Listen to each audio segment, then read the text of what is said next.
English is such a doggone difficult language to learn for, if it's not your native language. Absolutely. There's really no, I don't know, even the rules, the supposed rules behind spelling, they are not consistent. Yeah, I before E except after C. Yeah, right. Yeah. Yep.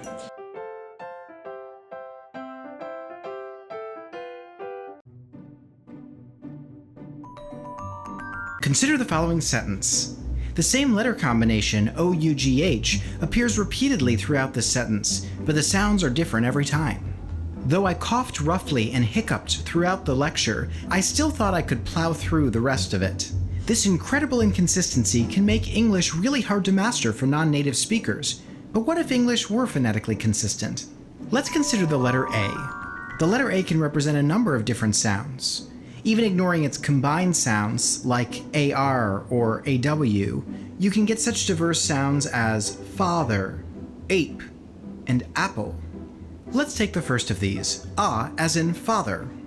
Now, ah is not alone in having different options for how it can be pronounced. Let's consider the vowel E. Neglecting combination sounds like ER, we can still produce some strange different pronunciations such as rewrite, elk, and one. Let's talk the first of these again. E as in rewrite. Of course, this means that silent E's at the end of words will now also be vocalized.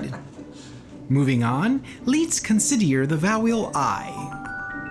Ignoring combination sounds like IR or ING, this vowel can produce these sounds. Likey, igloo, and deviati. Again, talking the first of these, we'll pronounce the I as in likey. Let's now turn our attention to the vowel O. Without combination sounds, we can style get a few options.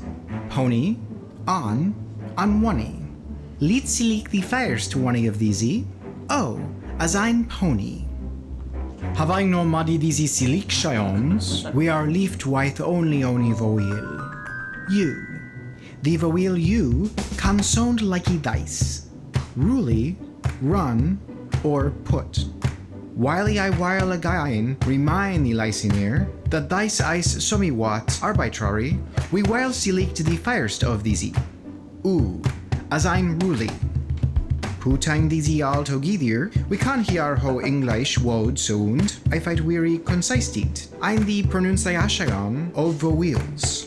Let's consider a passage from a Shakespearean soliloquy. Oh my gosh. To be or not to be? That is the question. Whether 'tis nobler in the mind to suffer the slings and arrows of outrageous fortune, or to take arms against a sea of troubles, and by opposing ending. To die, to sleep no more, and by a sleep to say we end the hierarchy, and the thousand natural shocks that flesh is arto. 'Tis a consummation devotedly to be wished. To die, to sleep, perchance to dream. Aye, there is the rube. For in that sleep of death, what dreams may come?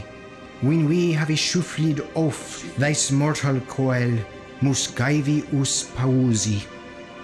There is the respect that marks calamity of so long life. Well, so that was the video. That was the video. Yeah. So, Yes. what did you think? Well, you must say the very confused and shocked. Well, I guess that answers my next question, where if you would actually use this. For kicks and giggles, I don't, just to, randomly, just throw off students and confuse them and just break out into consistently phonetic pronunciation in the middle of class and just enjoy the looks of wonder and confusion and what is going on the students' faces. That would be probably the best application of this phonetic system. I want to say it was a couple classes ago, I kind of told students we were, I go over Latin roots and everything, and I try to draw similarities to Spanish and whatnot. And I was telling students, what if, Spanish is so easy to learn because all the vowels are only pronounced one way. There's one vowel sound, A, E, O, U. You can combine vowel sounds and kind of make different, sounds as well, but it's super consistent. It's really logical. It's really easy to learn. And I told them something. I kind of did a similar exercise. I said, okay, look at this sentence here. What if we were to pronounce this, with the rules of Spanish pronunciation, how it sound in English? And it sounded not as bad as that. I think it should, maybe replace Pig Latin. Yeah, it sounds like its own language, like it's Norwegian. It does. It sounded. I have a clip of Beowulf. The first several lines of Beowulf spoken in Old English. Mm-hmm. Old English, not Shakespeare, but Old English from 1,000 years ago. And it's, you can make out a few words in it. That's it. Quet gardena and yar dagum theud kininga thrim yefrunan. The first 2 lines of Beowulf in Old English. Gesundheit. Yeah, so when you see it on paper, though, because Old English was actually pronounced phonetically, when you see it on paper, there are some words that actually resemble, the modern cognates, the modern versions of them 1,000 years later. But you hear it pronounced and you're like, what? We had an exchange student from Norway a couple years back, kid named Eyvind, and we were looking at Beowulf, we were looking at, English and the Old English, we were hearing it spoken. And, he pointed out that to some extent, Old English resembles Norwegian, modern Norwegian, more than it resembles modern English. Which is funny. It's funny. Because you can never really see the Norse influence in everyday English. It always sounds like Germanic or Latin. Yeah. You see it in the days of the week. Mm-hmm. The days of the week, at least 4 of them, Tuesday, Wednesday, Thursday, Friday, still reflect the Old Norse Viking influence. The first English people came from Denmark. They were distant relatives of the Vikings. They shared the same culture. Their language was originally kind of similar. They worshipped the same gods. Tyr's Day, Woden's Day, Thor's Day, and Freya's Day. Well, that's very cool. It's cool. Thank you for sharing all this. Yeah, okay, that's what I'm here for.